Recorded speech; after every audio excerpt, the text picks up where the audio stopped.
আসসালামু আলাইকুম।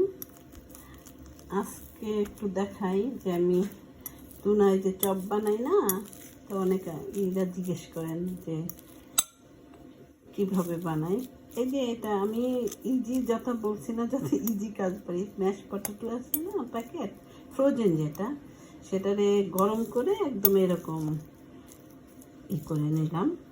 তারপরে দিব হলো গিয়ে এই যে তুনার কোটা ক্যান। এটা হলো কি, আমি সব ভালো হয় সানফ্লাওয়ার অয়েল, সেই অয়েলটা ফেলে তারপরে এখানে আমি একটা করবো। মেয়ে খেতে চেয়েছি স্কুল থেকে এসে, ওই যে মেয়নাজটা বানাইছি তখন ছিল না, সেই থেকে মেয়ে এসে স্কুল থেকে মাঝে মাঝে বাচ্চাদের দিলে, সরি এটা আঙুল দিয়ে এই করে দিলাম, কিন্তু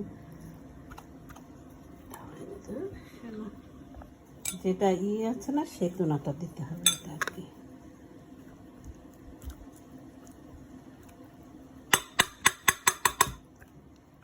আবার আসতে দিয়ে যে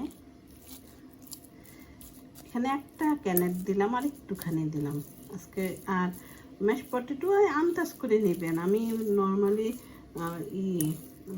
তুনার পটেটো একটু কম দেই, তুনাটা একটু বেশি দেই, সেই অনুযায়ী নেবেন যে একটা ক্যানেট হলে কয়টা লাগবে। যেহেতু ফ্রোজেন ম্যাশ পটেটো বোঝা যায় যে কতটা লাগবে, সেটা আন্দাজ করে নেবেন। তারপরে দিব হলো এখানে একটু স্পাইসি পছন্দ করে তো হালকা একটু গুঁড়া মরিচ দিই, আমি অল্প একটু দিব। তারপরে এটা হটটাও একটু দিব, এটা দিলে একটু ফ্লেভার আসে, মানে হট চিলি পাউডার, এটা ভাজা আর কি। এটা একটু দিব, বেশি না, বাচ্চা তো বেশি খেতে পারে না ঝাল, ওদেরটার পরে আমি আবার করি। তারপরে যে জিরা পাউডার দিব, এগুলো সব ভাজা,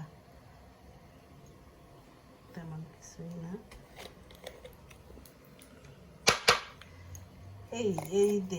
একটা ডিম দিব, এটা দিয়ে চটকায় তারপর আবার আসছে। জিরার পাউডারটা একটু বেশি দিলে ওরা পছন্দ করে, তো ফ্লেভারটা এই জন্য একটু বেশি দিই। এই যে জিরা, এগুলো সব আমার করা থাকে। তো আবার আসছি,